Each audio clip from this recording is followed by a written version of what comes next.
Everyone thinks because you're a zombie, you don't know good coffee. Well, they're wrong. There's only one brew that gets my seal of approval. Deadly Grounds coffee is my guilty pleasure. The aroma is so intoxicating. It brings all of my neighbors out of the woodwork. Deadly Grounds coffee.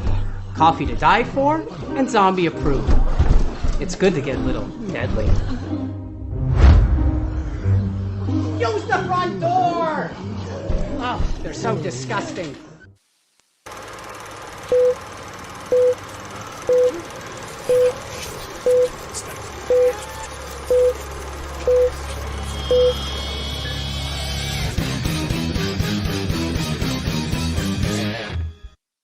Hey everybody, it's Tuesday night, which means it's another live Wicked Horror Show. I'm Kevin, and as always, I'm joined by Tony. What is going on, people? The 13th Wolfman, wake up. Oh, everybody. Yeah, and this week we're joined by people behind the new movie, Late Checkout, and then The House That Eats Flesh. So we have Josh, the director and writer of The House That Eats Flesh. How you doing, Josh? Good. Thank you for having me. Yeah, no worries. We have Molly, who was also you were in The House That Eats Flesh, correct? I am, and Late Checkout. There you go. We have Bailey, and you're in the Late Checkout, right? I saw you. Yes, Late Checkout. Yes. Nice. Hi. Hi. And we have Deryk. Can you hear us, Deryk? We can't hear you. But Deryk's there. He can hear us this time. There we go. Yeah. Oh, there we go. Nice. So yeah, that's all. We just want to talk politics from now on. Just kidding. None of that's true. So please no. Yeah, I know. I'm just kidding. So yeah, like the House That Eats Flesh, pretty gory, awesome looking trailer. It's very creepy, by the way. Like the I'm gonna play it a little bit later, but there's some audio like at the beginning of the trailer where like just we kill whatever, and it's very, very, very creepy. Ominous. Yes, very, very much so. So you have a new movie that your Indiegogo is going to be dropping within the next couple of days for Late Checkout. So Josh, you want to talk a little bit about that project? Yeah, so we have our Indiegogo going live on January 7th, and basically it's just what I wanted to do with this film is just kind of take it back to like the 2000s roots, because I feel like the 2000s horror roots are just kind of overshadowed by the 80s and the 70s. So I was like, I want to kind of bring it back to those hard rock days where you would watch Friday the 13th from 2009 or Ghost Ship or anything made back in the 2000s, the early 2000s. It had that kick-ass rock soundtrack to it, and I just don't see many people doing that. And so I was like, okay, well, let's go back to the 2000s roots and make just a simple slasher film. It's nothing fancy. It's just a simple slasher film down in its roots. It's it's got some twists and turns. I don't want to spoil anything, obviously, but it's got a few twists and turns in it. But it's my main goal in any film that I create, especially with The House That Eats Flesh and Late Checkout, is I want it to be fun. That's my main thing, is for a movie or a film that I do to be fun. If people think, oh, I enjoyed that film, it was fun, that's all that matters to me. So I just want a simple slasher film. I don't want to get too muddled down by, politics and all this stuff. I just want a straight slasher film with blood, gore, great acting, high quality. It feels like a Hollywood film, but shot with a low budget. That's just kind of things I specialize in. Nice. And the like you said, like the visual, like looking like a high quality film. I mean, obviously The House That Eats Flesh hasn't been released yet, but the trailer, like it looks like it looks really like high end. You know what I mean? Yeah, so it looks like in the genre of like, when I was watching it, I just kept thinking like House of a Thousand Corpses or like Devil's Rejects meets like a few. The trailer looked awesome. I was. Thank you. Yep. Yeah, but even like just the shot, like the beginning shot of the trailer, I was just like, wow, this doesn't look like it's a low budget movie. Like visually, it didn't look like a low budget movie. It looks good. So so Deryk, you do the visual effects. You're doing it for Late Checkout. Did you work on The House That Eats Flesh as well? No, I did not. Actually, No. I do all the practical in-camera effects, like special effects, the makeup, and all that fun stuff. Visual effects, not really my personal cup of tea. We try to keep it all practical when possible. I did not work on The House That Eats Flesh, but it was through that film that I was kind of introduced to Josh, through that campaign and all that fun stuff. And Nice. he actually reached out to me, this past summer when he first started talking about the movie. And then in the fall, we kind of got to talking about it a little bit more, and I was very anxious to get involved with it. As soon as he started describing what he had envisioned, I was very much on board for it. Nice. And I always mix that up, the visual effects and special effects, like practical. Yeah, I do it all the time. I've been on the set of like of a movie before where I kept doing it to like these guys that are like practical effects masters. I'm like, oh, the visual effects, like not visual effects. I'm like, okay, I'm sorry, but I just keep doing it. I'm sorry. Hearing that it's going to be, hearing that it's going to be practical effects. I mean, that's what I look for too, because especially, I mean, nowadays it's getting a little bit better, but with a lot of the digital, it just doesn't look the same. With the practical, it never looks good. It's really, really weird. It's like after 30 years of doing like digital effects, you'd think that sometime along the way they would start to look better, but they're just getting worse. At least in my opinion. I think you can combine practical and digital, make it look really, really good. But it's like when you try to fully fabricate something that's just not there at all, it always looks like a cartoon or like PlayStation 2 graphics on your screen, and it's like, oh, it's all like blocky. Square, you have square blood everywhere. But like I've seen like one thing with like some lower budget stuff, when you try to throw in like maybe like a blood splatter. I mean, it's cool, we get the point, but it's very obvious. So I think that as the film starts to look a little bit better, maybe that stuff's more doable. We have a Jason Whitaker, or that's my best friend. I don't know who Whitaker. It's Whitaker. Me. Oh, nice. You guys can Your make best friend someday. What was that? Sorry, am I interrupting somebody? No, go ahead. So I think one of the things that is a real drawback to special effects and visual effects is budget. That's the thing. If you have the budget for CGI, that's great. But us indie filmmakers, I think we should try to do it all practical, because if it doesn't look good, I don't want to use it. If the blood does not look real, I'm not going to use it, because I care about quality. And if something just looks bad, unless it's made to look that way, that's different. But if it's trauma, if it's like a trauma movie and it's made to look cheesy, absolutely, perfect. You know what you're getting when you watch a trauma film. You just automatically know. So with me, it's like, if I have the budget to do it practically, I want to do it. And I don't care if I have to. I don't want to say kill anybody really on screen, but I'm just saying, like, I want to literally make it. No. So I just want to make it the best I can practically. And if that all gets exhausted, then we can think of different avenues to try it more practically. It doesn't have to be on set that day. We can film it later with, better special effects or blood or whatever. I care more about the quality of the film when it comes to special effects. And that's why I generally don't use, CGI or anything. I think that we're not going to be having CGI at all in The House That Eats Flesh. And maybe some, like, I think we had talked about like maybe some fog effects or something. But the thing is with that is we hire the right people to do that, to make it look good, not just, getting a template off of YouTube and then doing an overlay in Premiere. That's not what we're doing. We want it to look. I've seen movies where they're just using like Windows Movie Maker, and it's just like, okay, exactly. I just put, like, I had to make a little ad, and I just put a bunch of explosions and fire in it, and it's just like, all right, this is wicked easy. But it's not made to be no one's gonna buy this. Like you know, Yeah. it's made to look dumb.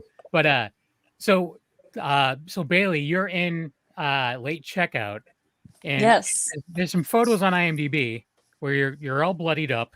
That's you, right? Yes. That's on the IMDb. Yes, that is me.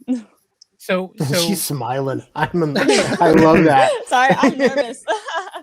why are you nervous? You nervous about the movie? Yes.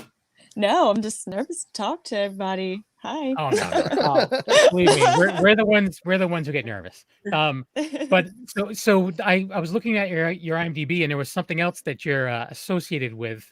Yes. The Sawyer family movie. What's that all Yes, the Sawyer massacre. So yes, I'll be playing one of the victims down in the basement, and the rest is history. It's just like just a small part, but I'm super excited to be a part of it. And the director is really awesome. But I'm really just excited to, meet some more new people and just get really bloody, because that's really what I love to do. I love getting bloody and being killed. So anything in the Texas Chainsaw world, in my opinion, is a thumbs up. So I'm excited about that as well. Yeah, it's my favorite. It's definitely one of my favorite movies. Yes.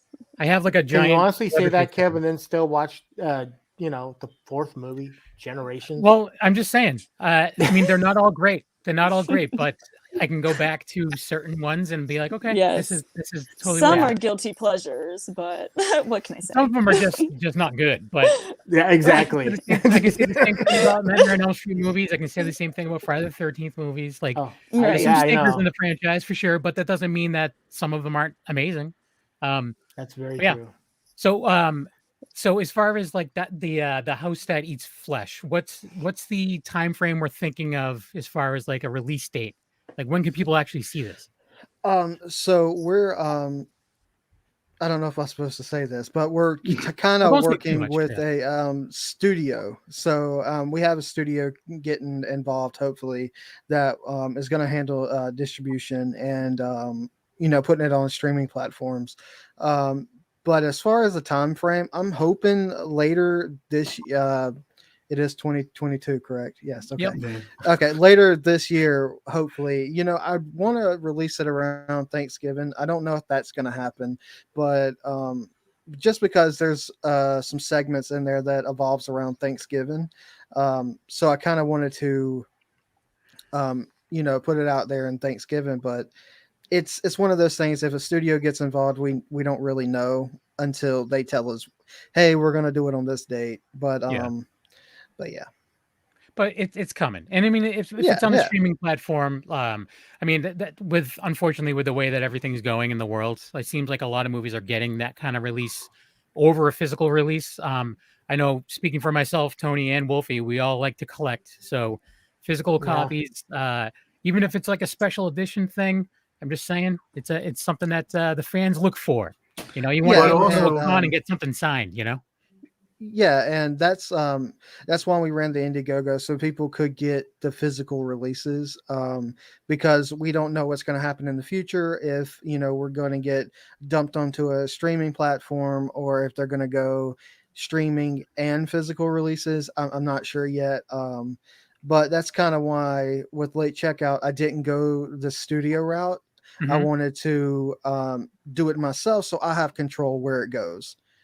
It's like one of those things, because with the house, I have my DP Carlos, who is also my co-director and co-producer, that he knows a lot more people than I do, especially the higher ups in the industry. So he kind of got me involved with the studio to talk about selling the film, to put it on platforms. So I don't know. We haven't really struck a deal yet, but it's coming hopefully this year. So nice. Well, that's good. We're getting a lot of love for Molly. I just want to point that out. Yeah, I know, which is, I mean, it's well deserved. But I'm just saying, like, everyone's all about Molly right now. But you can't see is the multiple guns I'm holding to people's head. Yeah. You just have them set up with like pulleys and everything. Make me look good tonight, and I'll let you free. You just hear some banging in the background, on it. Someone didn't comment quick enough. Yeah. So Wolfie, I interrupted you. What were you saying, Wolfie? I was going to ask Josh. I go, so when it comes to this the movie that you're going to do for the studio, do you have a final cut? or do they get final say on what the way the movie is put together? So the deal that we are creating to bring to them is we have final say and final cut. So it's still on us and our terms, but they're the ones that's going to be like, okay, we get physical releases, streaming, the streaming rights or whatever, because in our contract we're going to make sure that we need this many Blu-rays and DVDs before anything happens, because we have perks we have to send out. So we kind of get physical. We kind of get the final say over what happens with it. So that's good to hear, because I've seen too many times where that movie's looking really, really cool, and like the producers or whatever, just like, all right, well, we want to do this, and it's just like, crap.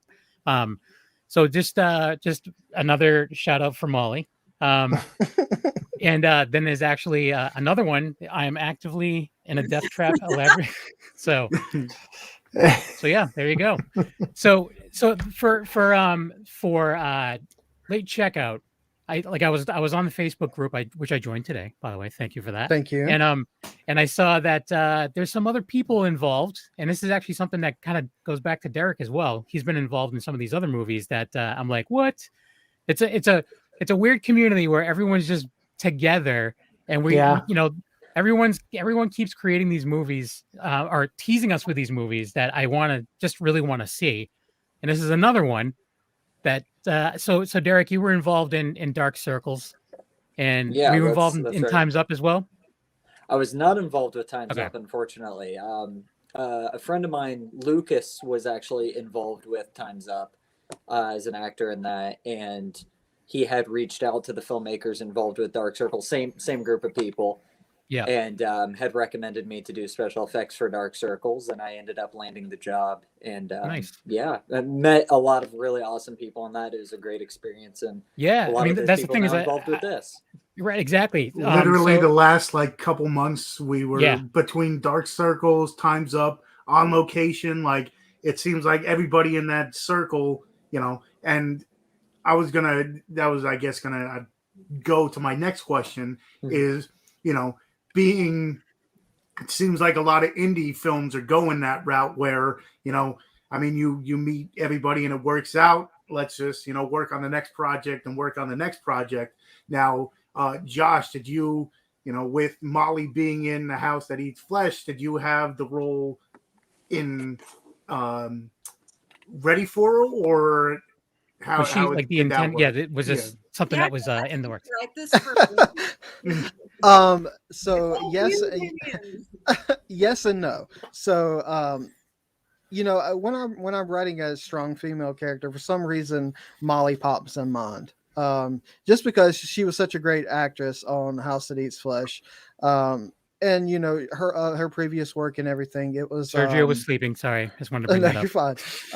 But she was such a strong actress, and when I was writing it, I was like, I think she can do this. So I reached out to her. I was like, hey, we worked together before.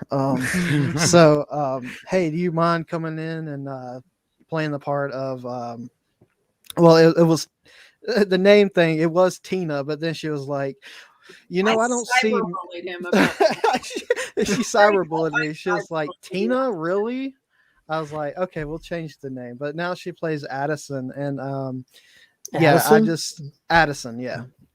More not a person with teeth. Yeah, there you go. No offense, Jenny, if your mom's named Tina.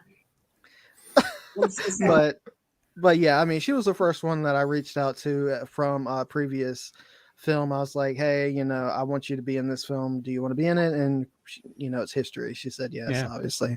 Well, there you go. And you were in Slasherette Party as well, which is a movie that we've had people on for in the past. And I enjoyed the movie quite a bit. So that's awesome. It's going to be one of those things where that's why I'm talking about physical copies, because when you guys are at the booths at your convention, I want to be able to get signatures and stuff. Yeah. I'm just saying. So yeah, that's the thing. Now, do you guys do that stuff in your area? I'm not sure where you guys are all located, but look at that Slasherette Party. Do you have a signature from her on there? I mean, there's like 30 people. Like 400 on there, signatures so. on here. Well, I think it's almost the whole cast. I think She must be on there somewhere. It might be. If not, you have to mail it out to her and have her sign it. I would absolutely sign it. No, Then no, keep no it. worries. Yeah. No, she wouldn't. You would sign it, then sell it back to him. Exactly. Yeah. Yeah. It's more valuable now. Jason's asking if we should be drinking. No. I feel like we should be drinking. I mean, you could try to make like a drinking game out of this episode. Like every time, I don't know. Every time we someone go says off something course, nice to Molly, drink. Yeah, we'll all be hammered right now. So Molly, do you want to talk a little bit about, now that you're taking your drink, do you want to, perfect timing on my part. Do you want to talk maybe a little bit about I know you guys can't really say too much about late checkout because it's kind of hush hush right now. Am I right? Bailey's looking at me like, I don't know. Everybody can, obviously just don't give away the story, but I mean, yeah, they can talk about it freely and openly.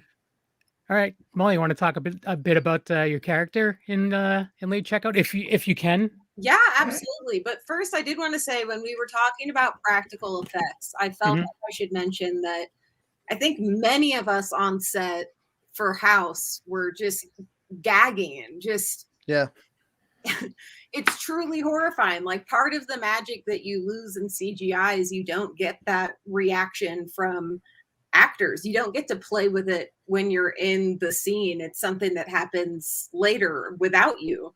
So having those practical effects, and one thing I'm so excited to work with Deryk about, because I saw him absolutely blood cannon Bailey.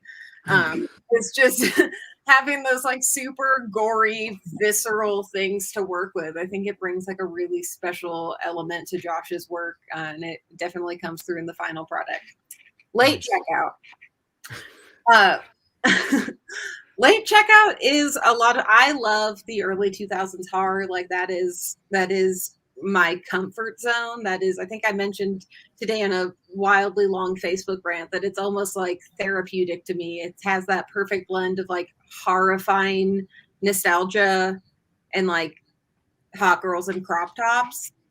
Beautiful combination. And Addison is super fun to me because she's different than any other role I've played. And I do love like a strong woman. And Addison is definitely she's a little pushy. She's like a type A ginger Barbie is kind of what I'm going with. And I get to work with the incredible Elsie Holt from You're Next, which has always been one of my favorite movies. I live to see her ruthlessly beat the shit out of those guys. Yeah. Someone's landing a plane. No, we've had Elsie on the show before, and yeah, he's great. And that reminds me, I have to reach out to him because he told me that his favorite movie is The Burbs. One of his favorite movies is The Burbs. I told him I needed to rewatch it because I hadn't seen it in forever, and I needed to message him back to tell him. He's like, if you love The Burbs, then we're friends. I'm like, all right, I guess we're friends now. But I have to message him and let him know that. But yeah, it's he's pretty great, and he's great in that movie too. Like it's something where I rewatched it, because it had been a while. Because there's just too much stuff out there to watch, and he's great. I mean, even though like he wears a mask for a lot of the time, when he's not wearing a mask, he's very powerful and whatever. So I'm psyched to see. Like there's a lot of these people that are in this new, we call it like the new Rat Pack. Like a lot of these people that are in the new Rat Pack that I'm like super psyched to see doing other stuff, and some of them are involved in late checkout, so I'm excited for that as well. But yeah, first. Well, actually, Sergio wants to say hi, and we're almost at the halfway point, so I kind of want to play the trailer for The House That Eats Flesh. Okay, I'm gonna play that. Remember, I told you I had to do an ad with like some bad explosions and fire. I'm gonna play that first because we have a new sponsor, and it's Silk City Hot Sauce. So here's the ad for that, and then the House That Eats Flesh. Here we go. Greetings, Spice fans. Silk City Hot Sauce is now sponsoring the Dorkening Podcast Network. Our craft sauces are made in Vermont in small, high-quality batches using locally sourced, farm-grown ingredients. Silk City Hot Sauce comes in a variety of heat strengths and killer flavors like Jezebel, Erotic Fever, Mango Madness, and Good Morning Jonestown. And don't forget our newest creation, Hot Syrup. Make no mistake, Spice fans, this is the queen of sweet heat. There's new and unique flavors coming out all the time. Best of all, right now, listeners of the Dorkening Podcast Network can go to SilkCityHotSauce.com and use coupon code DORK. Not only will you get 20% off your order, we'll also throw in a free bottle of hot sauce. That's SilkCityHotSauce.com. Coupon code DORK. We're all killers, aren't we? It's in our nature to kill. We kill animals. We kill nature. We kill each other. We kill.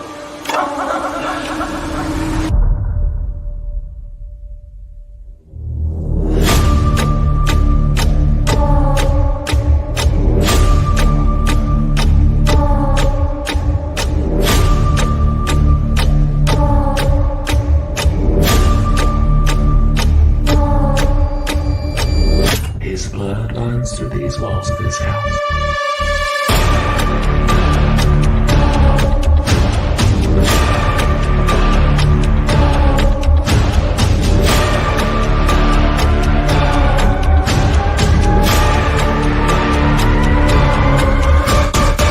When I was a little girl, I didn't believe such nonsense.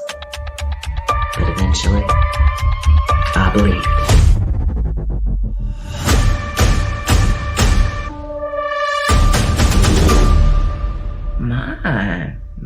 Someone here has a very dirty mouth. Someone might be careful, might get that tongue cut out, little girl.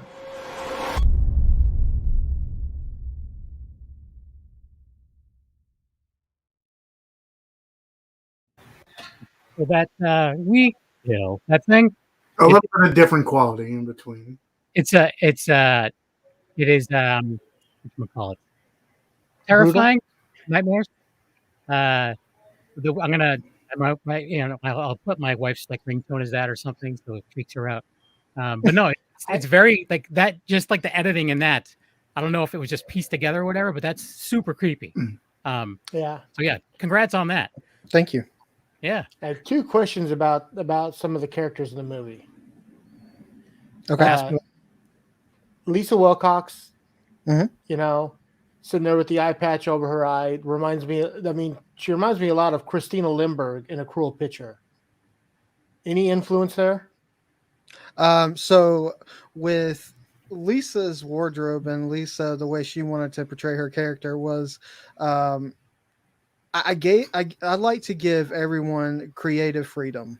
So I want them to be able to work out their own characters and kind of become their own characters because it worked out with us. Thank you, Hello Kenny, for that.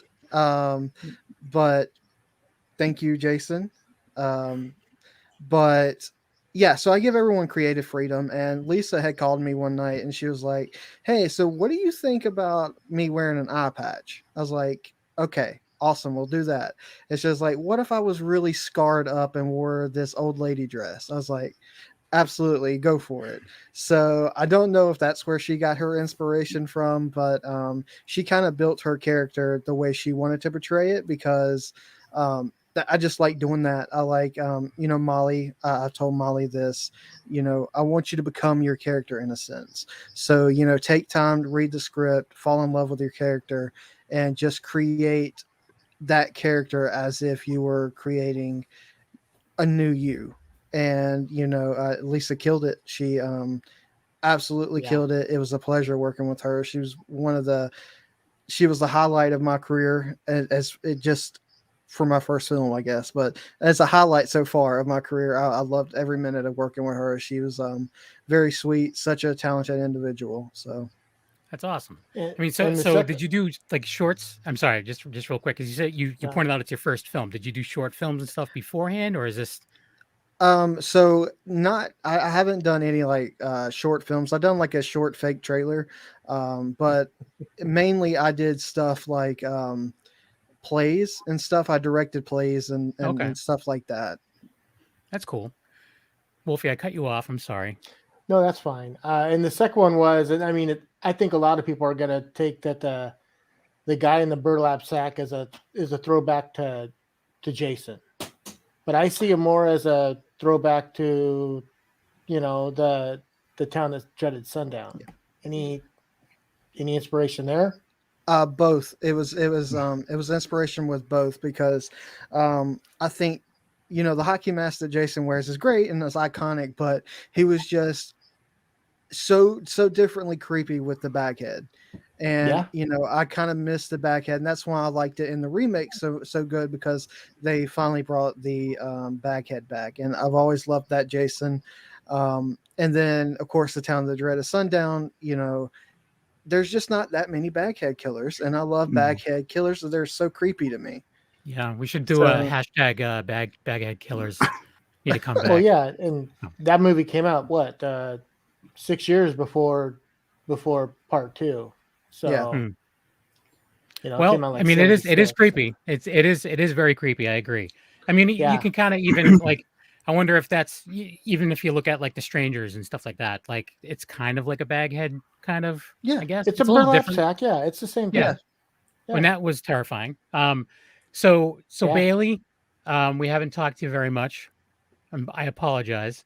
Can you talk a little bit about your character in Late Checkout? Yes, no problem. So I play Megan, and she's really looking forward to, spending quality time with her boyfriend. And I think she's kind of just distracted and in her own head a lot, which causes her to have, certain little moody like swings, because I think she wants everything to work out perfect. And then at some point in the movie, she's like, well, I kind of got to get my shiz together and, be a little bit more focused and a little bit more, present in the situation that, occurs. So yeah, and then there's the photos on IMDb. You're just covered in blood. So I mean, I don't know how that. Yeah, she just really needed to meet some business, and be present in the situation and stop getting in her head. Nice. See, I love the fact that she smiles every time that she said that she was covered in blood. Did you really enjoy being covered in all the goo? That was probably one of the most fun and exciting experiences ever. I wish Eric's like, okay, you're in for it now. Every day, yes. No, she was legitimately I need it. begging for that. To be fair, I warned her and everyone else. And that's what's actually funny about what Molly said and what Bailey said, just to kind of piggyback off of that, is I straight up said, I was like, listen, you are about to get absolutely doused in blood. Like, are you ready for this? And we were going to do it in the garage. I was like, nah, we should do it outside. We were like, no, we should. The garage. Jared was laying on the ground, and we're just like, dude, you're going to want a tarp. He's like, nah, man, it's good. I was like, I'm good. You want a tarp? And he's like, nah, man. I'm just like, Jared. Yeah. You want a tarp. And by the time it was done, he was just like, yeah, that was a good call. Because there was a lot of blood. And everything you see on her, there was like 5 times the amount everywhere else. I mean, there was a lot. It was amazing. And it smelled So how many weeks later were you still finding stuff? Yeah. Actually it when I was shot with blood, it actually came off so easily. And it like I said, it smelled amazing. It smelled very good. I don't know. It was like vanilla. It was like maple syrup. It just smelled so delicious. He said I couldn't eat it though, but yeah, don't. You should have super easily. They covered me after I got doused in my blood. I had to stand on the tarp and then be completely wrapped up like a Christmas present in the tarp, and then I had to be guided up the stairs right into the shower, and I just showered with my clothes on completely. But it was really fun and it was very interesting. I have tarp photos, so maybe I should eventually post some Christmas present bloody tarp photos. Yeah. This is the stuff I want to hear about on the Blu-ray. When the commentary's going, I want to hear Bailey talk about, okay, and I see this in here. I was wrapped up like a little Christmas present. Then you can put in those photos in like a little slideshow. Yeah. Yes, there's me. Yeah.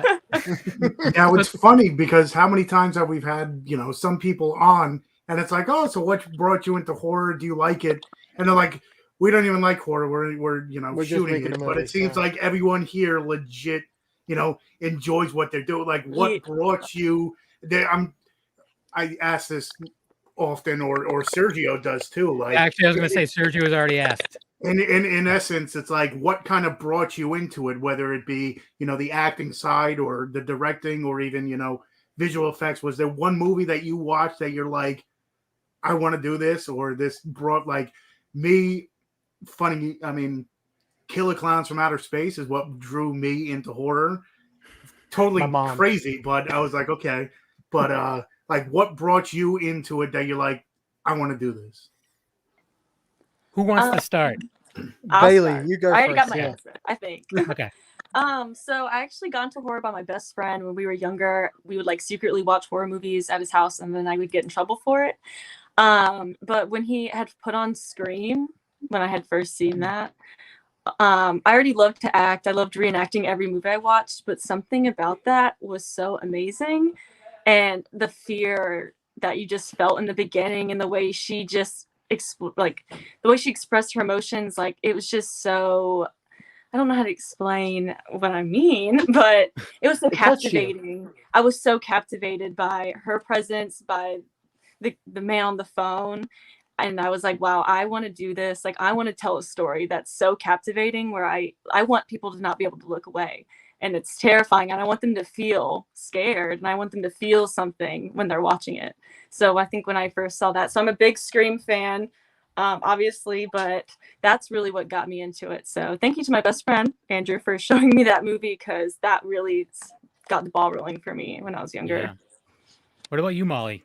And before you answer, apparently I think you might have meant like references, maybe all the dang time. Oh yeah, recommendations, Rex. Oh, Rex. Okay. Hot Rex. You're not on the lingo. The kids. I'm not. I ignore everything. They're the elder statesmen of the crew. So you could have been getting hot Rex this whole time. I'm gonna have to start posting that and see what kind of responses I get. Yeah. Like, hey, y'all, I want some hot Rex. Yeah. Especially if it's just an audio clip of you saying, "Give me hot Rex." Yeah, I'll animate it. Yeah. I'm sure it'll go well. But yeah, what influenced you and made you want to start doing what you do? I initially remember being terrified of horror, and I mean, like, really, I think my first one was The Blob, like the old school 40s version, and even that 1958. 1958. You're the Wolfie's a walking encyclopedia of horror. So respect on The Blob's name, I know. And it terrified me. And then I remember seeing Rosemary's Baby, which is so, I think every aspect of that is moving. And I've always really loved the horror trope of a woman is screaming something is wrong and no one will listen to her. And as a woman, that is something that I see and I've experienced. And it was just so real and horrifying and so well executed, but it was also something that I had full control over. And I could step in and out of it. And it was very intriguing to kind of like step a toe into discomfort. And I think after that, I started seeking out horror more. But as someone, I've always been involved with acting, and thinking of Mia Farrow filming that movie. I mean, that movie wrecked her marriage. Oh yeah, with Frank Sinatra. Yeah, and the emotional places that she must have gone to do that, and then to even, I mean, you can even hear it in the score for that movie. The super basic is just her singing. I know it's not a cappella, but it's very basic, and it's so powerful that you know she just really threw it all out there for it, and that's an attractive proposition as an actress to get something that you can put your full chest into, that you can scream. You know, it's not a typical circumstance that you find in just drama acting, reaching those really horrifying moments. And it's intense and it's interesting. And that's also why I love working with Josh. Josh had graciously said earlier that he had asked me to do it. And I think he was being a bit too gracious. I think that I was indeed the one begging at Josh's footsteps, for another scrap of something to chew on. But it's so amazing to work with him because he does give you the opportunity to be your character, and he trusts you as an actor, and he trusts his writing enough to guide you where you need to go. Obviously helping out with directing along the way, but it feels like such a collaborative experience working with Josh that it's, you know, I mean, sometimes with House, I don't know if I should say this out loud publicly, but sometimes with House, it was like, okay, so how are we going to do this scene? Yeah. And asking the actors, and some of it was not scripted, and some of it was just where we wanted to take it. And it was powerful and horrifying, and I want to do it again. Well, it sounds like you're going to, so that's a plus. Yeah. Deryk, what about you? What made you want to cover people in blood? That is a really good question. Man, I'm going all the way back to my high school years, middle school, high school years, when I first really got into horror. Because this is blasphemy, but I'm going to say it. I've always been more of a music fan than I have been a movie fan. Yeah, it's just a thing. I'm just not musically inclined. So, but for me, it was probably between George Romero's Day of the Dead and Reanimator, are probably the two that I always go back to. Reanimator, I would say, is probably one of my all-time favorite movies. I can rewatch it a million times over, and it never gets stale. And then Day of the Dead, that's the best zombies have ever looked on camera, in my opinion.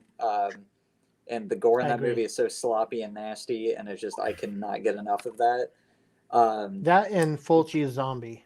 I was just about to say Fulci's Zombie as well. The gore in that movie, I mean, between the eyeball gouge and that girl getting her throat ripped out by the maggot eye zombies, I mean, it is just, it is absolutely incredible stuff. And I remember being around, like, I want to say I was in middle school, so like 7th or 8th grade when I saw a lot of those for the first time, and I was just totally blown away. And I'm like, I need to do this, you know. So, but for me, I don't know why, but there's something always about Reanimator, and I think it's the way they mixed the comedy kind of in with some of the gore and things like that. Like the scene when he's got the cat on his back and he's just like struggling around in the basement and like tosses it and it hits I mean, it's awful, but I laugh every single time. I can't help it. I love animals, but that was just really funny. Even at the end when the intestines are all wrapped around him, he's like fighting with them. I'm like, this is ridiculous. I love it. So yeah, I think those specifically, but even like newer movies that really pushed me to actually want to be involved with the filmmaking process. A big one was the Rec films. I really like the Rec films. But I think Ty West is an absolute beast, and I agree with you 100%. Yes, by the way. Like House of the Devil. Oh my God, House of the Devil, blown away, and I'm like, dude, holy cow! And then you realize like how small budget it is, but like how epic that movie was, especially that last like 15 minutes. It's just like so balls to the when wall. I saw that movie, I didn't know it existed. I saw it on Netflix, and I thought it was an older movie. And I'm like, wait a minute, this dude's not that old. I'm like, what? Then I was like, wait a minute, this movie's not old at all. Like it felt like an older movie. I recommend, like, whenever I ask people if they like slow burns, I always ask them, have you checked out Ty West stuff? Because he's slow burns, but they're fantastic. There's like such great payoff in these movies. I agree with you 100%. Innkeepers, oh my God, that is like one of the creepiest movies I've ever seen in my life. And when people are like, I like supernatural movies, I was like, Innkeepers, go watch it right now. Yeah, it's so good. I agree, 100%. We're friends now. But anyways, sweet.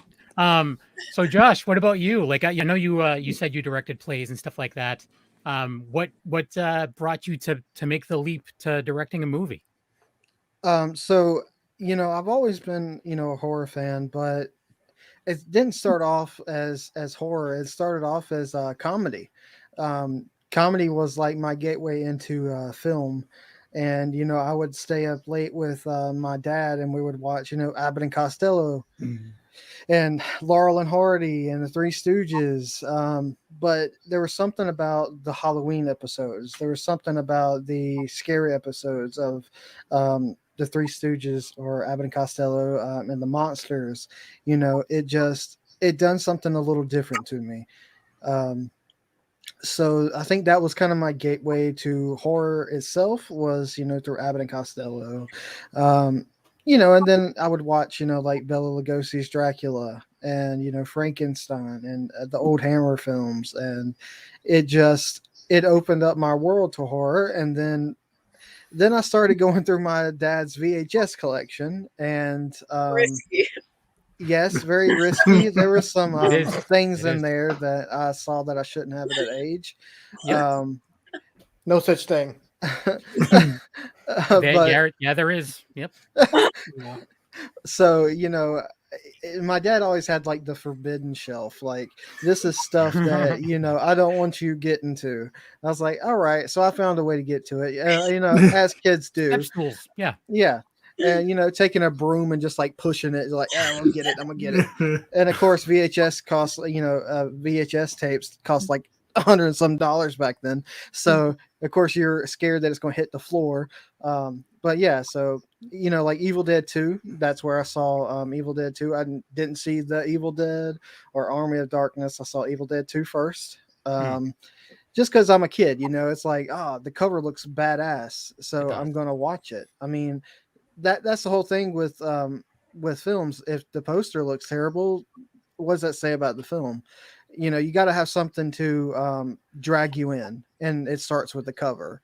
So and that's why I'd watch stuff like Texas Chainsaw Massacre and stuff at a very young age, very, very young age. What's a very young age? I'd probably say 8 years old. For me, with Texas Chainsaw, probably. So, those movies got me into the world of film, and I had a chance to direct a few plays in high school and even after high school. So, directing stuff like Peter Pan. Don't ask me why. But then I started doing like little skits and stuff that I really found fun. So I would get a bunch of my friends and we go down to the theater and I would direct like zombie stuff, like, you're going to play a zombie. You're going to act like you're eating this person. It was always horror related. And then of course I directed a play Peter Pan. And then I was like, I don't like this. So then I was like, okay, well, I want to do film. That's just what I want to do. I want to be the person behind the camera that yells action. I want to see my films come to life. I want to, and by that time, in high school, I already written a couple of scripts, just because I loved writing. So I still have a couple of those scripts, but The House That Eats Flesh came to me at back in, high school because I'm going off on tangents. Sorry. That's what I do. So, I mean, that's based on my grandma's house because it scared me as a kid. And she always said that there was like ghosts living in the walls and stuff. And it just scared me to death. So I wrote it at a very young age. And of course, you go back to it and change things. So it's not the same as it was when I was in high school, but yeah, I mean, it started off with comedy. Then I got into theater arts and I acted a little bit, but it was always the interest of getting behind the camera and creating something out of nothing and writing. I fell in love with it, but yeah. That's awesome. I think we should bring some Peter Pan to Late Checkout. I think totally. Drew Marvick needs to be in some little green tights. I think so too. That's actually, I think, I don't know what to think, but I think that's amazing. You just need to have one scene in a movie where you turn to the camera, you break the fourth wall and you look and you go, if you believe, clap. That's not a bad idea, actually. That's fine. I think that's pretty great. So you said you wanna like music wise and stuff too. You want this to feel like an early 2000s movie. Do you already have some ideas on bands that you're going for, or do you already have stuff set up? So we just introduced on I think yesterday or a couple days ago that Rocky Gray is doing the score, and Rocky Gray is the former drummer for Evanescence. So who better to handle the score than someone who was in one of the rock bands in the 2000s. So I mean, that's awesome to me. So yeah, and we were gonna I'm gonna reach out to some people who have who specialize in that decade of music, just to give it that real feel to it. Just because I loved it when you'd like be watching a film and here comes that hard rock Marilyn Manson song, you know, like I just talking love about that last week. Yeah, I mean, I love stuff like that. Like, I think Hatchet, in the beginning of Hatchet, ain't that in Marilyn Manson? Yes. I mean, yeah, it's not like early 2000s, but it's still just, you know, I don't know, it just brings something extra to the film, I think. Yeah. It gets your blood pumping. Look at exactly. Ghost Ship has one of the most iconic, and it's Mudvayne, and it's like every time I hear that, it's like Ghost Ship. It's like you correlate, you know, like a movie with that song and stuff. So yeah, the director we actually had on last week directs music videos like as his full-time day job, and like he canceled a couple weeks ago because he was directing a video for Meshuggah, and but he does like Korn and from like bands like that, but he also does like Willie Nelson videos. So it's like it's just pretty crazy. I'm like, I need to just watch your catalog. He said he did like 800 videos, but yeah, that's insane. I mean, whatever pays the bills, right? Absolutely. So that'll be pretty cool to you know have it be that 2000s feel. So yeah, I'm excited to see it. So you have an Indiegogo that's launching soon. What can you like? I know it's obviously not launched yet, but lots of cool perks coming, I'm assuming, and some announcements of like of cast members and stuff like that. I didn't say, I don't know if it's supposed to be known, like what was on the Facebook group as far as like people that are going to be in the movie. Yeah. I mean, we have some people that I haven't announced yet. I don't even think the cast knows who we have coming up because I want it to be a surprise. Nice. But I show up to set one day, be like, what? Yeah, exactly. So I mean, yeah, we're trying to keep it, you know, low key, especially with the cast members. You know, whoever we have cast coming in, you know, so we're keeping that low key. But everything else, I mean, you know, the Indiegogo is going to launch, and we're going to have the obvious stuff like Blu-rays, DVDs, the producer perks. Just as long as you could take up a little bit more room in my Doom room with another movie, I'm fine. yeah, absolutely. I mean, so I mean, we're gonna have a bunch of we can get some people into some green tights. There you go. That could be a perk. Yeah, so I mean, we're gonna have a bunch of stuff, you know, props from the movie, posters, you know, signed stuff from LC Holt. I think we're gonna have a Your Next Blu-ray that's gonna be signed by LC. Nice. We're gonna have stuff like that and props, and you know, I think we're gonna sell Bailey's screen worn outfit because I know people love stuff like that. Covered in blood. Covered in blood. Yes, covered in all my blood. Perfect. And stuff like calendars. I know we're going to do vinyls because, you know, Rocky Gray is coming in. So we're going to do vinyls. They're going to be super limited. You know, the VHS have those. But yeah, so January 7th. January 7th. And we're like, just do a search for, like, are you going to have like on your Facebook group or on like Instagram, you're going to have the link to your Indiegogo, or just want people to search for it? Or? Yeah. We'll, what we'll do is we'll put it down in the comments. We'll put the Indiegogo link because Facebook is weird. And if they see that stuff, they will take it down, or, you know, they won't show it to people because you're posting it all the time. So yeah, it's going to be in the comments just so it hides, you know, the Facebook algorithm. So yeah, it's going to be on our, my Facebook, everyone's Facebook. We have, Rue Morgue doing a, article on the late checkout. So that will be on their Facebook. And the YouTube trailer should have the link as well. So it should be easy to find. You could type in late checkout on the Indiegogo search and it should pop up. Nice. Yeah, that's awesome. And yeah, Facebook is kind of fickle and weird. Like the movie Dark Circles. Yeah, the movie Dark Circles, they ended up having to change their name because what the original name was, that Facebook wasn't allowing her posts to go anywhere. Yeah. Yeah, That's that was insane. that was a bit of a nightmare with all that. All of the posts were getting buried. The Indiegogo was nowhere near as successful as what they had anticipated. That whole situation was weird. I don't know how much about this I'm supposed to say. I do think they are eventually going to change the name back.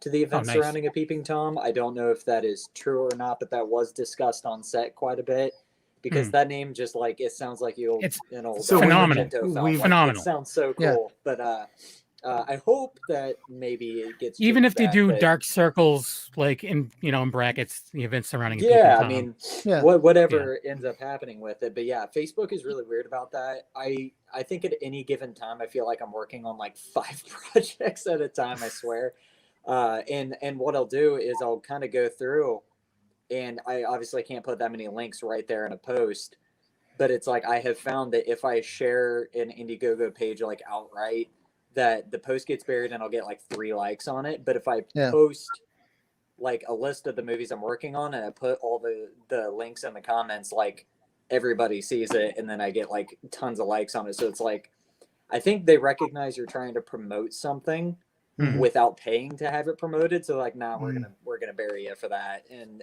so it's like, you got to figure out ways to wiggle around it. But there's certain keywords that they'll totally pin you for that, and I think that's what ended up happening with Dark Circles specifically.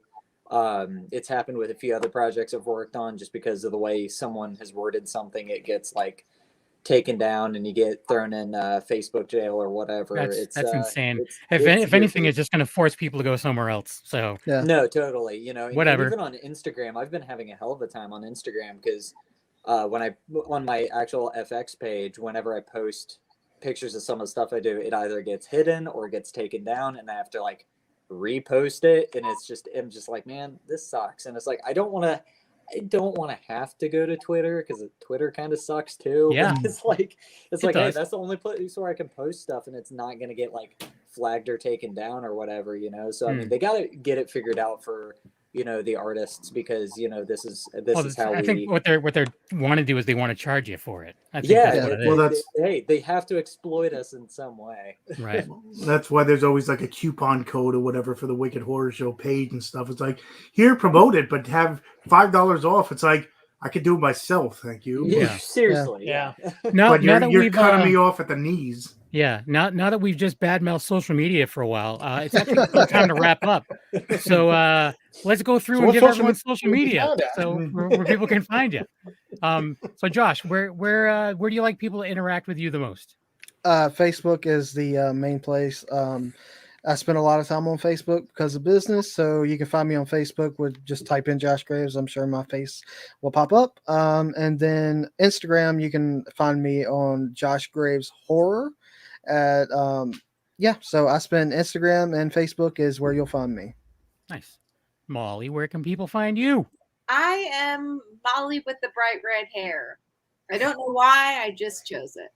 That's a cool name though. It's very long. If you think it's too long, it's still a couple of letters. Molly with the bright red hair. Yeah. So everywhere, that's your handle, like everywhere. I'm basically just an Instagram person. I don't tweet. Okay. Facebook is more like my grandma's. So I agree. Bailey, where can people find you? You can find me on Instagram. My name is a horror hippie, but HIPPY. I mostly use my Instagram. Facebook is basically like Molly. I have a few film people on there, but it's mostly just a lot of my family members. So Instagram is the best place to connect with me. Nice. Deryk, all the places you hate, where can people find the bane of your existence?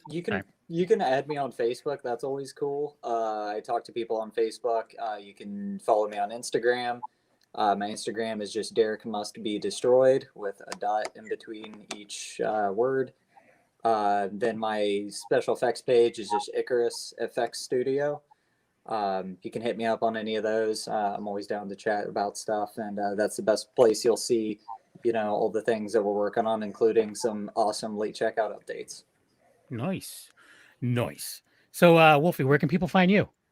You can find me on YouTube, The 13th Wolfman, Twitter at The 13th Wolfman, Tumblr, 13th Wolfman, The Prowl, doing the Wicked Horror Reviews with Kev, doing the Wicked Horror Show twice a month. And check out my YouTube. I'm throwing something new up all the time. What about you, Tony? You can find me at Tony Has 9 Fingers on YouTube, where I do movie reviews, unboxings, anything movie related. You'll find me there. Tony Has 9 Fingers on Twitter, which I should just get rid of, hardly use it. Tony has 9 fingers on TikTok, which I do not twerk at all. That's all you're doing over there. I show off my Makes movies. a clap all day long. Just makes a clap. Tony's Movies on Instagram, where I show off the movies behind me. And, of course, here Tuesday nights on the Wicked Horror Show. Also, check out our Wicked Horror Show Instagram, where you can find out who's coming on and past guests and stuff like that. So when he's going to twerk. Yeah. I'm going to twerk my schedule. He's got a schedule for it, yeah. Kevin. Anyways, just A Knuckle on Instagram. Besides doing the stuff with Wolfie and doing this show, I'm also part of Black and White Fright and Secret Underground Hideout, all of which are on the Dorkening Podcast Network. Go to thedorkening.com for more information on all the shows there. Thanks for listening / watching, and go support indie horror and go get covered in blood or something, right? And on January 7th, check out their Indiegogo. Yep. Exactly. Bye, everybody. It's ending 1 second. Bye.